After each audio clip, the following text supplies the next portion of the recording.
10 विधानसभा सीटों पर होने जा रहे उपचुनाव की तारीख भी अब तक नहीं आई है। लेकिन जहां योगी आदित्यनाथ लोकसभा का सेटबैक भूलकर आक्रामक शैली अपना चुके हैं, अपने परिवार के सिवाय किसी का कोई हित नहीं किया है, तो वहीं शुरुआत में अयोध्या सांसद अवधेश पासी को अयोध्या का राजा बता देने जैसा कॉन्फिडेंस दिखाने वाले अखिलेश यादव का ज्यादातर समय अब या तो योगी आदित्यनाथ के आक्रामक बयानों का जवाब देने में बीत रहा है या फिर उपचुनाव के पहले कॉन्स्पिरेसी थ्योरीज को सामने रखने में। मंगलवार को उपचुनाव के पहले अखिलेश यादव की पार्टी के विधायक हाजी नासिर कुरैशी और पूर्व विधायक हाजी रिजवान के नेतृत्व में मुरादाबाद के डीएम कार्यालय पर सैकड़ों की भीड़ पहुंची थी। हाथों में तख्तियां लेकर आई इस भीड़ में अधिकतर मुस्लिम पुरुष और महिलाएं थी। इनका आरोप था कि उनका नाम बेजा तौर पर मतदाता सूची से काट दिया गया है। ये जीवित वाले उन्हें तो मरा हुआ दिखा दिया ना। मुझे शादीशुदा दिखाया गया है, मेरी शादी नहीं हुई है, मेरा वोट काट दिया गया, मैं वोट डालती हूँ। बीएलओ ही बोली आपका वोट कट गया है, आपको विवाहित बता गया। मतदाता सूचियों में वोटरों के नाम काटे जाने के अपनी पार्टी के इन आरोपों को लेकर अखिलेश यादव ने खुद सीधा मोर्चा खोलने में देरी नहीं लगाई। अखिलेश ने तख्तियों वाली प्रदर्शन की तस्वीरों को पोस्ट करते हुए सोशल मीडिया पर लिखा, यूपी की 10 विधानसभा सीटों के उपचुनाव में अपनी संभावित हार से बचने के लिए बीजेपी एक तरफ मनचाहे तबादले करवा रही है तो दूसरी तरफ जायज मतदाताओं के नाम कटवा रही है। चुनाव आयोग तत्काल इसका संज्ञान ले, साजिशें हार की निशानी होती हैं। विपक्ष कुछ कहता है तो सुना ही नहीं पड़ता है, आपको समझ नहीं पाते हैं आप। अरे ये समस्याएं हैं, इसी को भ्रष्टाचार कहते हैं, इसी को बेईमानी कहते हैं, इसी को वो प्रवृत्ति कहते हैं कि सत्ता पा गए तो सत्ता का उपयोग सिर्फ और सिर्फ सत्ता बनाए रखने के लिए कर रहे हो।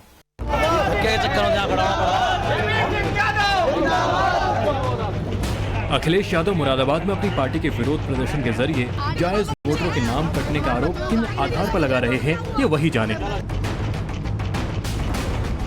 लेकिन जब वो ये आरोप लगा रहे हैं तब सच्चाई ये भी है कि वोटर लिस्ट में वैध दस्तावेजों के आधार पर कोई भी नाम जुड़वा या हटवा सकता है और ये प्रक्रिया ऑनलाइन हो सकती है। अखिलेश यादव जी हर घटना पर राजनीतिक लाभ उठाने के लिए इस प्रकार के वक्तव्य पहले भी देते रहे हैं और अभी भी देते रहे हैं। मुझको लगता है कि इस विषय में चुनाव आयोग अपनी कार्रवाई कर रहा है। सवाल ये भी है कि अगर वाकई वैध दस्तावेजों के आधार पर खुद को मतदाता के तौर पर दर्ज कराना एक सहज और सामान्य प्रक्रिया है, फिर अखिलेश यादव का यह हंगामा क्या झूठ मूठ का है?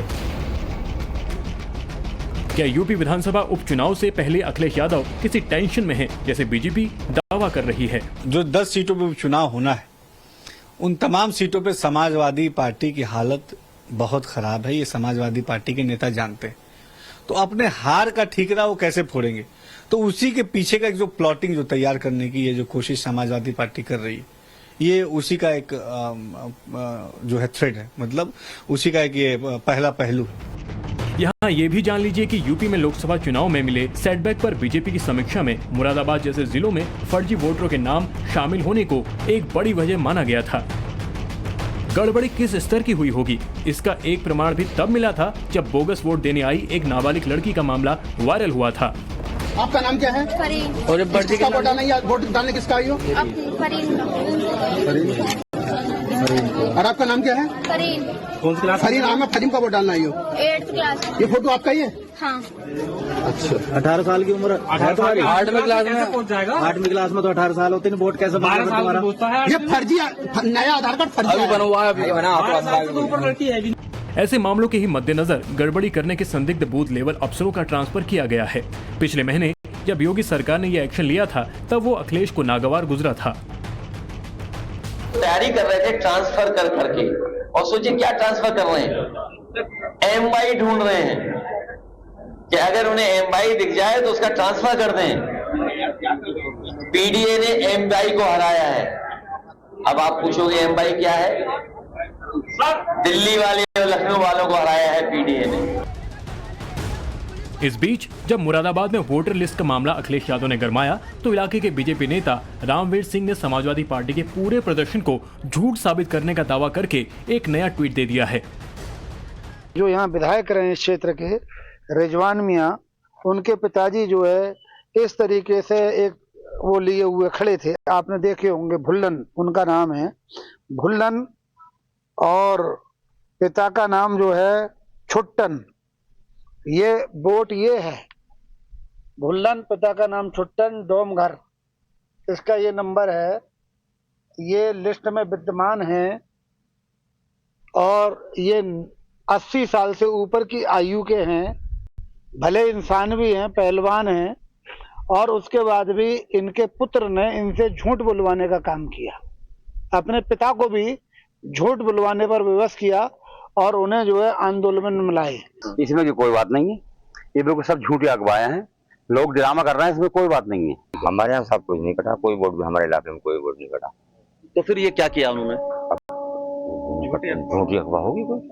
आप कुछ कहना चाह रहे थे? जी, झूठी अखबार फैला रहे हैं बरवाड़ा खास के ग्राम प्रधान। अच्छा अच्छा, क्या क्या हुआ है अभी ये जो इतना बड़ा प्रदर्शन किया गया?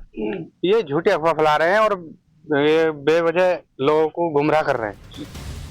इस बीच मुरादाबाद प्रशासन समाजवादी पार्टी के आरोपों को खारिज करता है। पूरे कुंदरकी विधानसभा में हाउस टू हाउस सर्वे में एक एक घर जाकर के बीएलओ ने जांच की है। जांच के पश्चात ही सारे फार्म, चाहे फार्म 6 हो या 8 हो, भरे गए। जो भी आरोप लगाए जा रहे हैं वो निराधार। मुस्लिम वोटों की राजनीति करने वाले असदुद्दीन ओवैसी की भी लाइन समाजवादी पार्टी को कटघरे में खड़ा करती है। अगर नाम काट रहे हैं तो नाम दलाइए ना। आप डेट ऑफ पोलिंग आने तक नाम दला सकते हैं, आप नाम दलवाइए। आप रो क्यों रहे हैं? आप नाम दलवाइए। अगर आपके नाम बीजेपी नाम डाल रही है डिलीशन का, तो आप डालिए उनका नाम। कौन रोक रहा है आपको?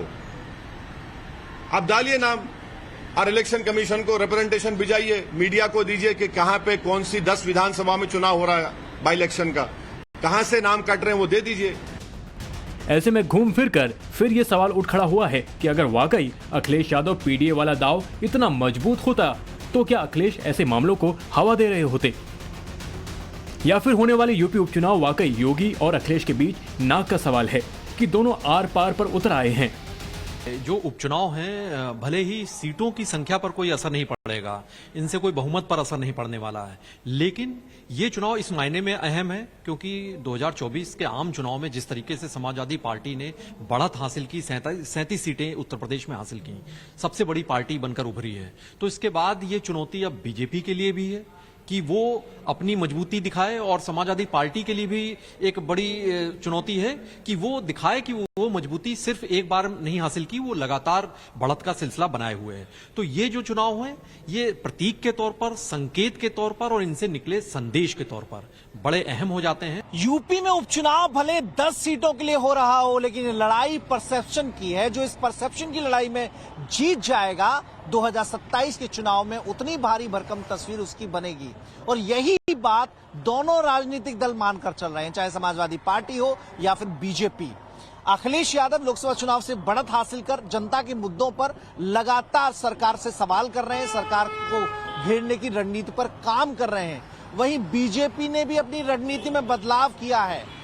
यूपी विधानसभा उपचुनाव पर यह लड़ाई अभी और हंगामा बरपा सकती है, क्योंकि ना योगी ढील देना चाहते हैं और ना ही अखिलेश पीछे हटने का जोखिम मोल ले सकते हैं। लखनऊ से मनीष यादव, मुरादाबाद से राकेश सिंह के साथ ब्यूरो रिपोर्ट, टाइम्स नाउ, नव भारत।